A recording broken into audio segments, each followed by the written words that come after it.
રોંઢાના 3 વાગી ગયા હતા. એને પપ્પાએ ઉઠીને ચા મૂકીને એક બાજુ આ ચટણી ચારવાનું કામકાજ લઈ લીધું હાથમાં, કારણ કે હું ચારું નહીં, મને બહુ છીકું આવે ને પછી છે ને ફળિયામાં હોય ધોમ તડકો, એટલે આપણે ફળિયામાં કંઈ કપડાં ધોઈ ન કે તડકામાં, એટલે બાથરૂમમાં જ આપણે કપડાનું કામ પતાવી દીધું. પછી લાગી ગઈ જોરદાર ભૂખ આપણને તો. પછી જો આ ફ્રૂટની થાળી ભરીને બેસી ગઈ હું ઝૂલે ફ્રૂટ ખાવા.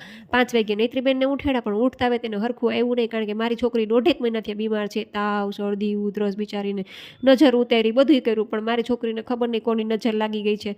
1.5 મહિનાથી બીમાર છે. પછી કે મારે મમ્મી મઠ ખાવા છે બાફેલા, તો મેં એના માટે મઠ બાફવા મૂકતી હતી ને ત્યાં તો આ 2 ચક્કો ને ચક્કી બે એવા બાંધે કોઈ હિસાબે છૂટા જ ન પડે. હવે એને હું ડખો હોય 2 મણાને આપને કેમ ખબર પડે.